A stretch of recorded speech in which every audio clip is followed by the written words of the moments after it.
Hello, S ನಮಸ್ಕಾರ. ನಾನು ಶಿವಮೊಗ್ಗ ವಿರೂಪಾಕ್ಷ ಮಾತನಾಡ್ತಾ ಇದ್ದೀನಿ. ಇವಾಗ ಪ್ರಧಾನಮಂತ್ರಿಗಳ ವಿಶ್ವಕರ್ಮ ಯೋಜನೆ ಅಂತ ಬಂದಿದೆ. ಇದರಲ್ಲಿ ನಿಮಗೆ ಒಂದು ವಾರ 10-15 ದಿವಸ ಟ್ರೈನಿಂಗನ್ನು ಕೊಡ್ತಾರಂತೆ. ಆಮೇಲೆ ನಿಮಗೆ 15,000 ಕಿಟ್ಟನ್ನು ಕೊಡ್ತಾರಂತೆ.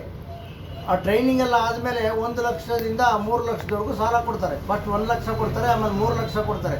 ನನ್ನ ಹತ್ರ ತುಂಬ ಜನ ಬಂದಿದ್ದರು ಶಿವಮೊಗ್ಗ ವಿರೂಪಾಕ್ಷ ಅವ್ರ ಹತ್ರ. ನಮ್ಗೆ ವಿಶ್ವಕರ್ಮಕ್ಕೆ ಅರ್ಜಿ ಹಾಕ್ತೀವಿ ಅಂತ ಏನೇನೋ ಬಿಸ್ನೆಸ್ ಮಾಡೋರು, ಅಂಗಡಿ ಮಾಡೋರೆಲ್ಲ ಬಂದಿದ್ದರು. ಆದರೆ ಯಾರ್ಯಾರಿಗೆ ಕೊಡ್ತಾರಪ್ಪ ಅಂತಂದರೆ ಕಾರ್ಪೆಂಟ್ರಿಗೆ ಕೊಡ್ತಾರೆ, ಬೋಟ್ ಮೇಕರಿಗೆ ಕೊಡ್ತಾರೆ, ಬ್ಲ್ಯಾಕ್ ಸ್ಮಿತ್ತು, ಆಮೇಲೆ ಬ್ಲ್ಯಾಕ್ ಸ್ಮಿತ್ ಅಂದರೆ ಬಂಗಾರದ ಕೆಲಸ ಮಾಡ್ತಾರೆ ಅವರಿಗೆ, ಆಮೇಲೆ ಇದಕ್ಕೆ ಶಿಲ್ಪಿಗಳಿಗೆ, ಕಲ್ಲು ಹೊಡೆಯೋರಿಗೆ, ಚಪ್ಪಲಿ ಮಾಡೋರಿಗೆ, ಗಾರೆ ಕೆಲಸ ಮಾಡ್ತಾರಲ್ಲ ಅವರಿಗೆ, ಗೊಂಬೆ ಮಾಡೋರಿಗೆ, ಧೋಬಿಗಳಿಗೆ, ಟೈಲರ್ಗಳಿಗೆ, ಇವರಿಗೆಲ್ಲ ಫಿಶರ್ ಮೀನಿನ ಬಲೆಯನ್ನು ಹೆಣಿತಾರಲ್ಲ ಅವರಿಗೆಲ್ಲ ಕೊಡ್ತಾರೆ.